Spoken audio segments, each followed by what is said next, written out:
the magnificent with the sensational.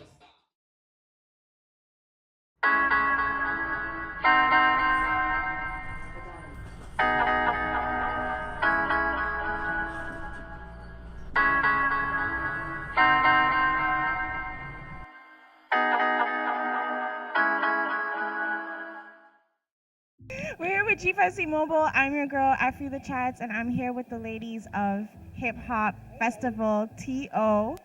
And I would just love for you guys to introduce yourselves.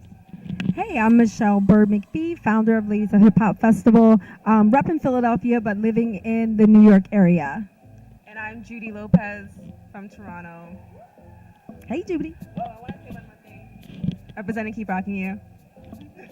Yeah, so my number one question is, how did ladies... Oh, well. Yeah, you know, like... So how did Ladies of Hip Hop Festival get started?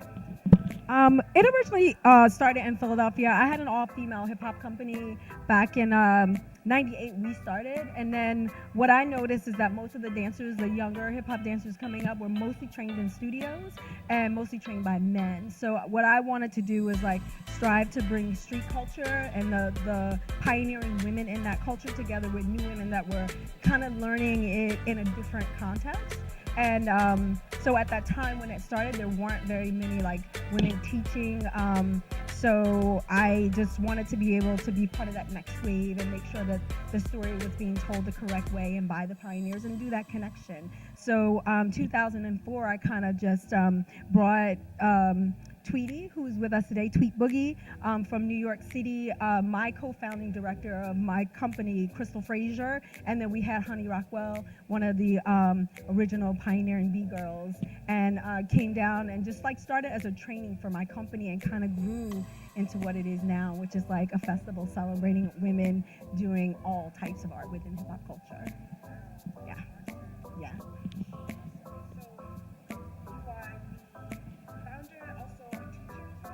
I don't teach anymore. I'm a little old and just got so much going on, but I'm the founding organizer, so I plan the big festival that happens in New York City. So that's a 4-day festival, and it has everything from workshops to panel discussions, a big showcase, an international showcase that women from around the world come and present, as well as the big ladies battle there. So we bring all the ladies that won at all the other competitions around the world to the New York City event. So I spend most of my time when I'm not working my full-time job and being a mom and a wife doing that. So yeah.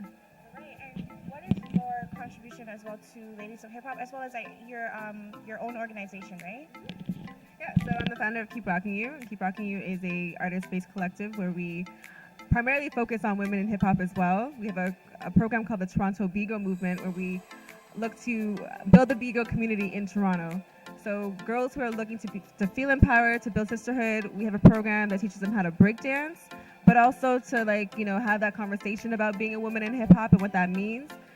We connected because I've been a part of Ladies of Hip Hop. I was living in London. I came back from London and heard about this festival. And so I went and didn't participate the first year.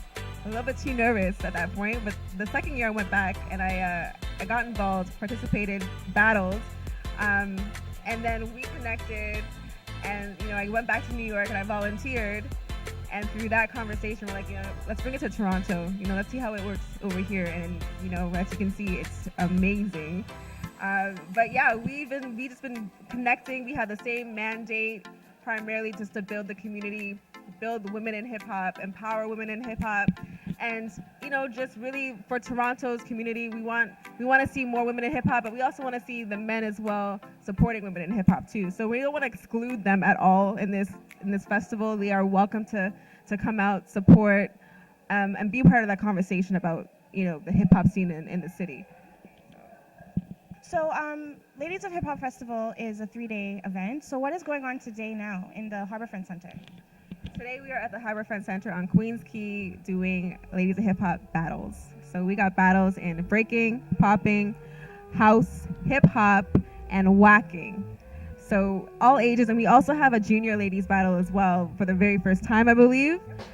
We have young women from the ages of 8 to 13 participating and battling, which is new, and it is great because we don't have them competing with the older women. You know, we have a category just for them that they can feel comfortable in.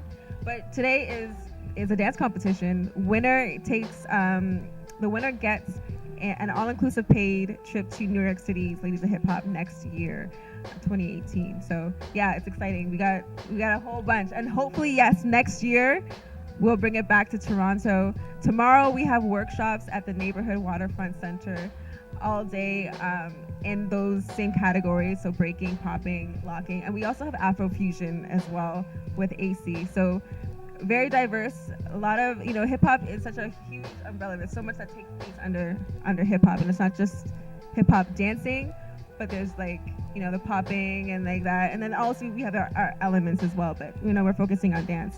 So yeah, that's what we have today.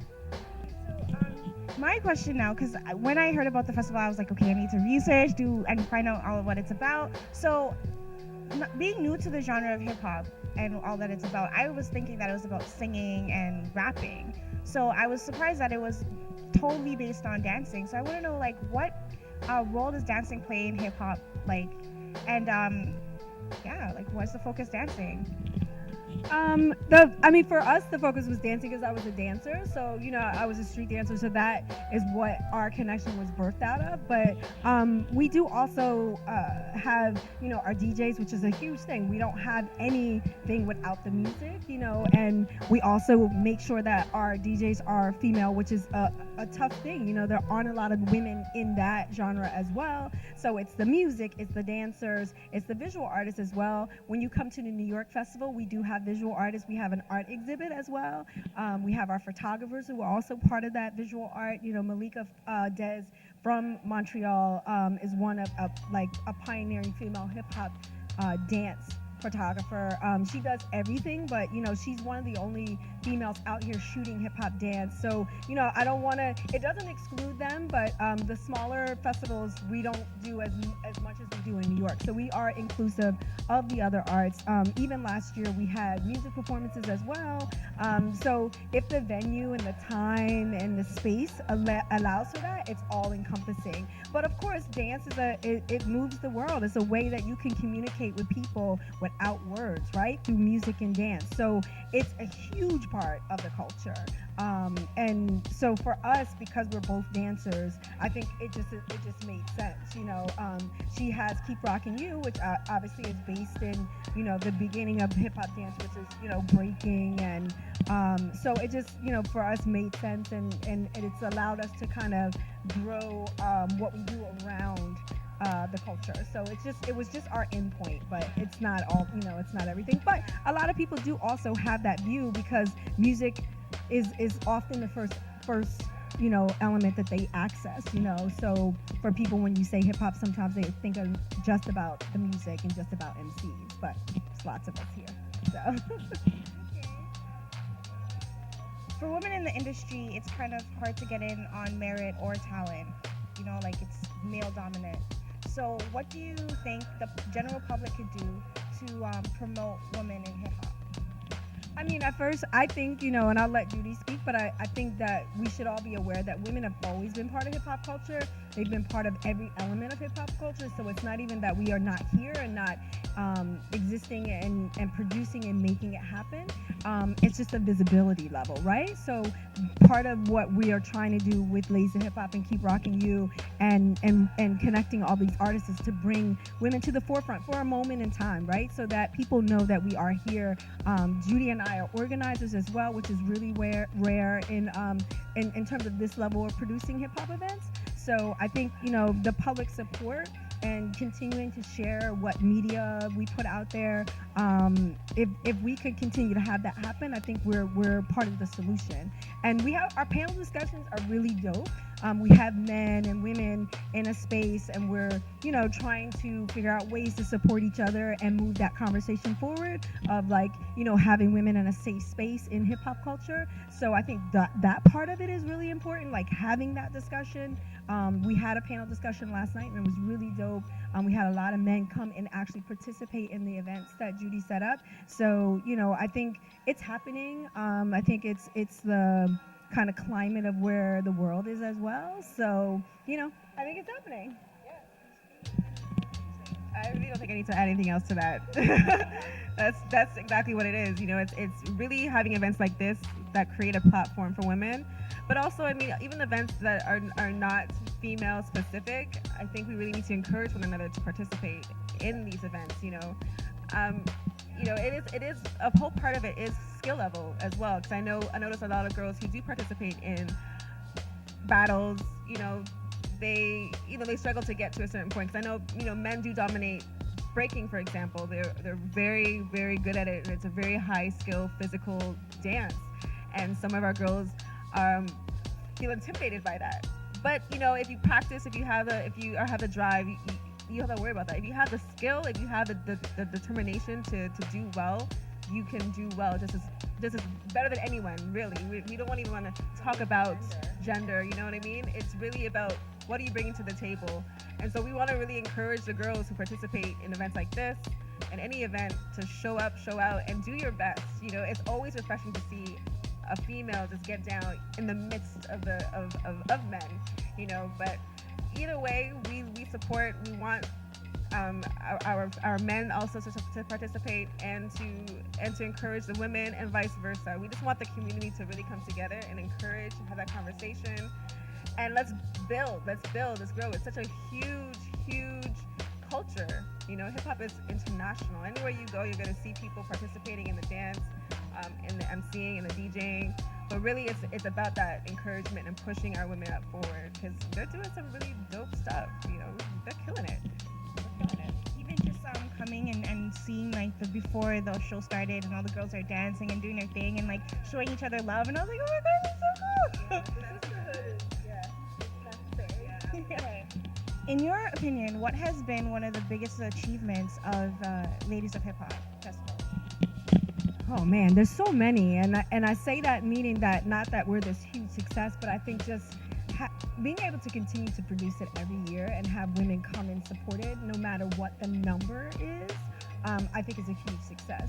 But I think that just being in this industry, 20 years plus, what I've been able to see is have people begin and as students in our classes, and or as people participating in like the battle or other elements of the festival who are now becoming those women who are passing on the culture. So they're becoming the teachers, and they're representing in bigger battles. So I think just having it is the biggest achievement, but I think seeing that next generation then go on is so rewarding. And I just feel lucky to be part of it every year. And then there's also, meeting people like Judi who just came to the festival, and then being able to build something like we did is exactly what the mission is, right? Is to build community among women who are doing the same thing. So I want to say that a great impact or a great build on this community has been the fact that you've been traveling, and the Ladies of Hip Hop is not just in New York. It's in Toronto. It's in LA. It's in China. Yeah. It's in Taiwan. It's about to go to Japan. So it's really spreading, and it's huge. And people want to be a part of something like this because it's celebrating women. It's celebrating the culture. It's celebrating dancers. So that's a huge impact for this to come out of New York City, and then to even have people who travel outside of the country coming to New York City for this festival particularly is a huge thing as well. So it's making a lot of noise worldwide. Yeah. So I saw that you guys went to Austria, I think, like in 2011. 8? Oh no, I'm sorry. Yeah, 2011. Sorry, you can say that again. It's been so many years. Yeah, no, but you guys went to Austria, and now you're in Toronto for the first time. So what is it like when you reach a city and just set up this festival? I mean, there's a lot of planning that goes into it beforehand. So I never I don't know that it's exactly the same everywhere because it depends on what the hip hop culture scene is there, right? For Vienna, they had such a young scene, and actually the women were leading the scene. So it's like in their mind, they kind of didn't wholly understand why men couldn't participate because they don't have kind of that misogynistic history with their culture because the women who are moving the culture forward. So it was a very interesting kind of conversation that we had, and it was more so sharing the stories of the history and kind of the challenges that we have as women in hip hop in the U.S.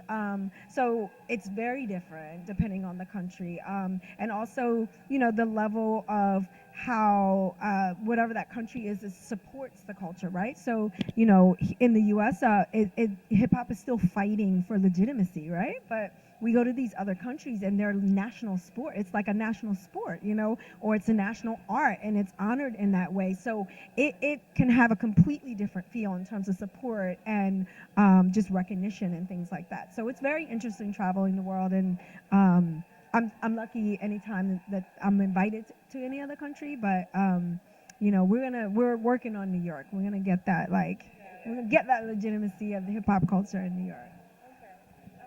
One more question.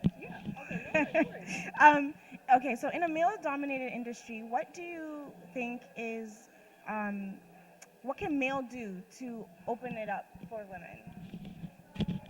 Men can definitely, again, going back to being encouraging, be a part of the conversation. We are having this dialogue take place even now. So, come out to these events that are for the women, about the women. Know what you can do as a man. Position yourself in a way where you can come out and be supportive of what we're doing. I think just being present is enough. We want to see our men in the space, pushing our women to move this culture forward and to break down those barriers that are being set up by them sometimes by the women as well. But, just breaking down these barriers, having that dialogue, I think, and also coming out to events like this. The presence is so needed, and it's so refreshing. It's so great to see men in the place as spectators and not participate and not feel like they need to, you know what I mean? So not be the focus, so having that is what they can do. That's what I think. I think it's as simple as that, really. And so thank you guys. Thank you, ladies of hip hop. This was great.